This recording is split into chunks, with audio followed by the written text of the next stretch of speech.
दोस्तों BMW एक जानी मानी कार कंपनी है और शायद ही कोई ऐसा होगा जिसने BMW का नाम न सुना हो। BMW की शुरुआत 105 साल पहले एयरक्राफ्ट इंजन बनाने के लिए की गई थी और आज BMW अपनी लग्जरी और सुपर कार के लिए जानी जाती है। लेकिन इस कंपनी का एक डार्क पास्ट भी है। BMW के निर्माताओं का कनेक्शन नाजी आर्मी से हुआ करता था और उनकी वजह से बहुत सारे निर्दोष लोगों की जान गई। तो दोस्तों, मेरा नाम है आलोक शुक्ला और आज के इस वीडियो में हम जानेंगे BMW का काला रहस्य। तो चलते हैं वीडियो की तरफ। दोस्तों, BMW की शुरुआत आज से तकरीबन 105 साल पहले 1916 में जर्मनी के एक एयरक्राफ्ट मैन्युफैक्चरर के तौर पर हुई थी। BMW के डार्क पास्ट को जानने के लिए हमें जर्मनी के क्वांट फैमिली के इतिहास के बारे में जानना होगा, जो आज भी BMW के सबसे बड़े शेयर होल्डर्स हैं। और आपको जानकर हैरानी होगी कि क्वांट फैमिली, जो आज जर्मनी के सबसे अमीर परिवारों में शुमार की जाती है, वो आज से 100 साल पहले भी काफ़ी सक्षम हुआ करते थे और जर्मनी के मशहूर इंडस्ट्रियलिस्ट में से एक थे। क्वांट फैमिली की इस अमीरी और रईसी की कहानी वर्ल्ड वॉर 1 से पहले की है। इनकी इस वेल्थ को बनाने का सबसे बड़ा श्रेय गुंथर क्वांट नाम के इस इंडस्ट्रियलिस्ट को दिया जाता है, क्योंकि इन्होंने ही उस इंडस्ट्रियल एम्पायर की नींव रखी थी जिसकी दम पर आज क्वांट फैमिली जर्मनी की सबसे अमीर फैमिलीज में से एक है।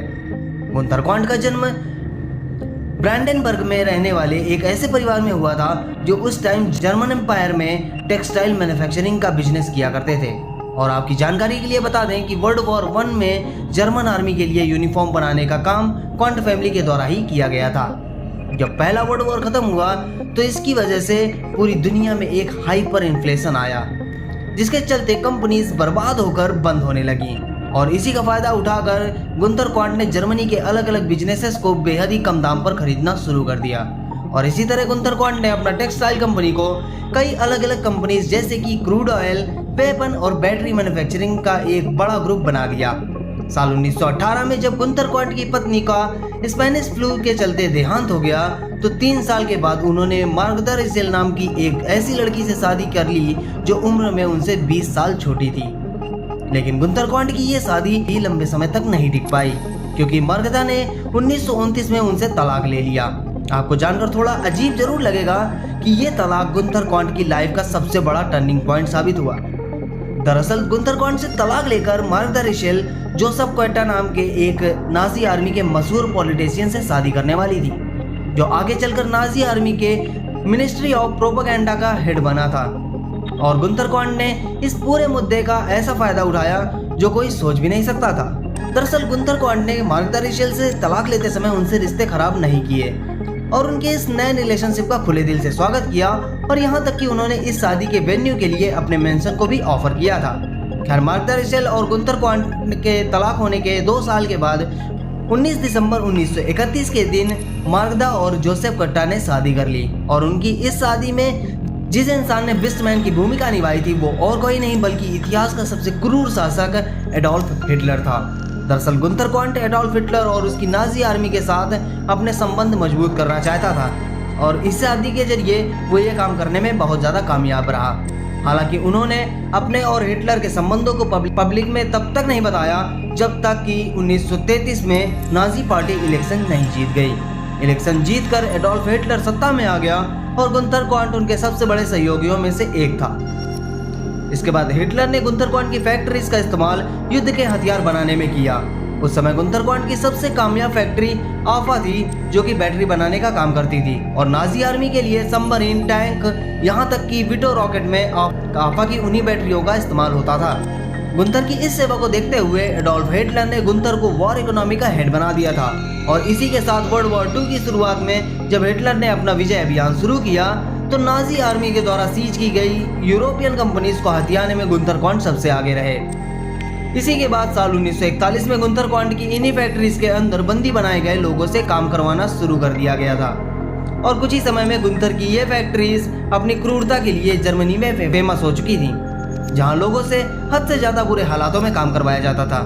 कहा जाता है कि गुंथर की आफा फैक्ट्री में काम करने के लिए जो भी जाता था वो व्यक्ति 6 महीने से ज्यादा जिंदा नहीं रह पाता था, क्योंकि फैक्ट्री के खराब हालातों और बिना किसी प्रोटेक्शन की वजह से लोग लेड पॉइजनिंग जैसी चीजों का शिकार बन रहे थे और लोग वहां काम करते करते दम तोड़ देते थे। दोस्तों, गुंथर क्वांट ने अपनी इस फैक्ट्री को संभालने की जिम्मेदारी अपने बेटे हर्बर्ट क्वांट को दी हुई थी। जिन्होंने अपने पिता के बिजनेस को बहुत कम उम्र में ही ज्वाइन कर लिया था और अपने पिता की ही तरह वो भी नाजी पार्टी का मुख्य मेंबर हुआ करता था। जब तक हिटलर और उसकी नाजी पार्टी सत्ता में रही तब तक गुंथर और उसके बेटे का सुनहरा दौर चलता रहा, लेकिन उनका ये गोल्डन पीरियड ज्यादा लंबे समय तक नहीं चल पाया, क्योंकि दूसरे विश्व युद्ध में जब हिटलर की सेना मित्र देशों के सामने झुकने लगी तो एक एक करके गुंथर की फैक्ट्रीज अमेरिका, ब्रिटेन और सोवियत यूनियन के सिपाहियों के कब्जे में आने लगी। दोस्तों, अब आपको लग रहा होगा कि हिटलर और उसकी सेना का अंत होने के साथ गुंथर और उसके एम्पायर का भी अंत हो गया होगा, लेकिन आपको जानकर बहुत ज्यादा हैरानी होगी कि हिटलर के सबसे बड़े सहयोगियों में से एक होने के बावजूद भी गुंथर क्वांट और उनके बेटे को कभी दोषी साबित किया ही नहीं जा सका।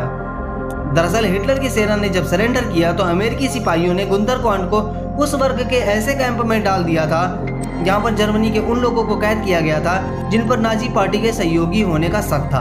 तकरीबन 1.5 साल की कैद में रहने के बाद गुंथर को इस कैंप से रिहा कर दिया गया, क्योंकि अमेरिकी सिपाहियों को कोई भी ऐसे सबूत नहीं मिले थे जो गुंथर और हिटलर के लिंक को साबित कर पाते।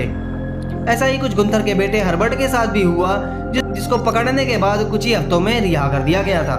दरअसल वर्ल्ड वॉर के बाद मित्र देशों की सबसे बड़ी प्रायोरिटी जर्मनी की इकोनॉमी को वापस पटरी पर लाना था, और उनके मुताबिक गुंथर और हर्बर्ट जर्मनी के उन लोगों में से थे जो इकोनॉमी के लिए काफी जरूरी थे, इसलिए उन्हें रिहा करना ज्यादा जरूरी समझा गया।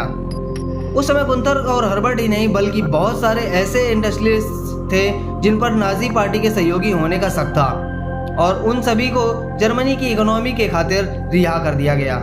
और जब साल 1954 में गुंथर का देहांत हो गया तो परिवार की सारी वेल्थ उनके बेटे हर्बर्ट के हाथों में आ गई, और हर्बर्ट ने पिता के पद चिन्हों पर चलते हुए घाटे में चल रही कंपनीज को खरीदना शुरू कर दिया, और BMW को भी उन्होंने अपनी स्ट्रेटेजी के तहत खरीदा था।